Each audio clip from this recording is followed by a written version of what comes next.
mondiale des réfugiés est une journée internationale instituée par les Nations Unies pour honorer les réfugiés dans le monde entier. Yaya Abdallah Fadoul s'est réjoui du choix porté sur les camps de Kouchagin d'abriter cette cérémonie combien importante dans la vie des personnes réfugiées. Le représentant du délégué provincial de la CNAR a parlé des efforts fournis par le gouvernement en matière de sécurité des réfugiés et de leurs biens.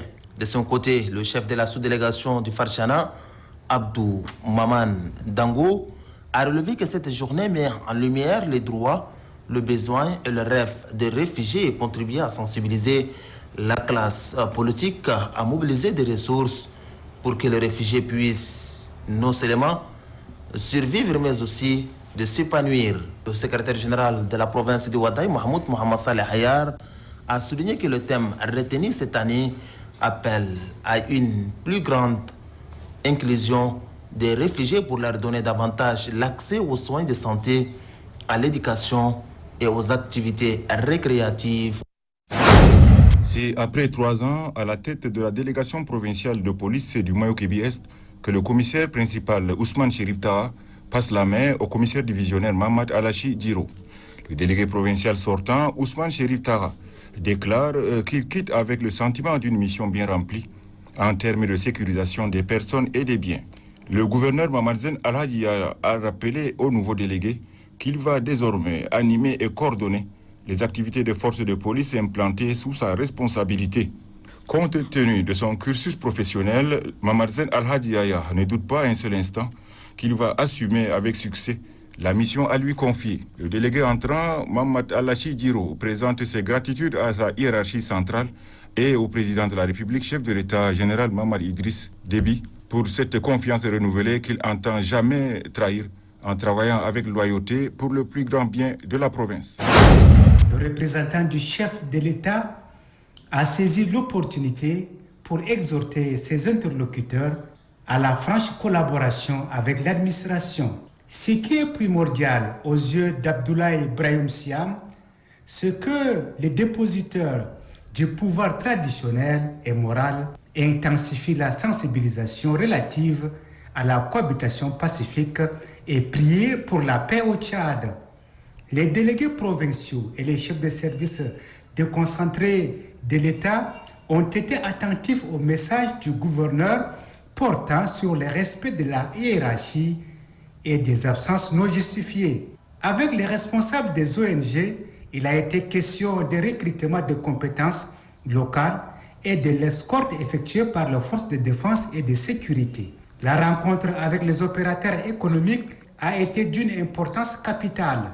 Le gouverneur les appelle à payer les taxes, à combattre la fraude et la flambée des prix des denrées alimentaires. Toutes ces couches socio-professionnelles ont apprécié positivement l'initiative du représentant du chef de l'État, basée sur l'écoute. Les usagers des rues de la ville de Moundou ne font qu'à leur tête ces derniers temps. Le non-respect du code de la route met à mal la fluidité de la circulation dans les artères de la capitale économique. Excès de vitesse des bus de voyage et des motocyclistes, les feux de signalisation brûlés à tout moment, des prises de virages non réglementaires causent parfois plusieurs accidents au quotidien. En pleine ville, les gens font 60-70 à l'heure. Je prends le cas des agences de voyage par exemple, ils s'en foutent. On constate aussi que les accotements des rues bitumées réservées aux piétons sont obstrués par l'exposition des ferrailles de quincaillerie. Dans ce carrefour du palais de justice, les tricycles appelés Raksha font la loi en s'appropriant la moitié de cette rue. Ici, là, parfois, on paye les patins, donc il nous a autorisé de rester ici pour débrouiller, quoi.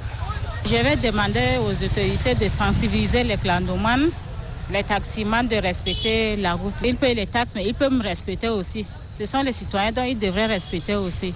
Vivement que le respect du code de la route soit la préoccupation des Mondoulais pour le bien de tous. Dans l'optique de contribuer au développement agricole et le renforcement de la qualité, l'Office national pour la promotion de l'emploi, ONAPE du Mandoul, conduite par le chef de bureau provincial Boukara Lebouka, se sont rendus à Gondi dans le département des Mam pour les octrois des crédits agricoles. À l'entame de cette cérémonie, les chefs des cantons de Gondi, Maraba et Alifa, se disent satisfaits du choix de sa localité et remercient le gouvernement du Tchad d'aider les paysans afin de parvenir à l'autosuffisance alimentaire.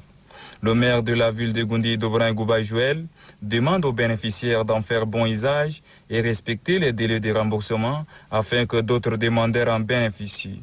Remettant officiellement les enveloppes aux paysans, le secrétaire général du département des Mam, Moustapha Oumar Hassan, représentant le préfet, déclare qu'il veillerait personnellement à ce fonds afin de multiplier d'autres actions car l'agriculture est le poumon de l'économie tchadienne.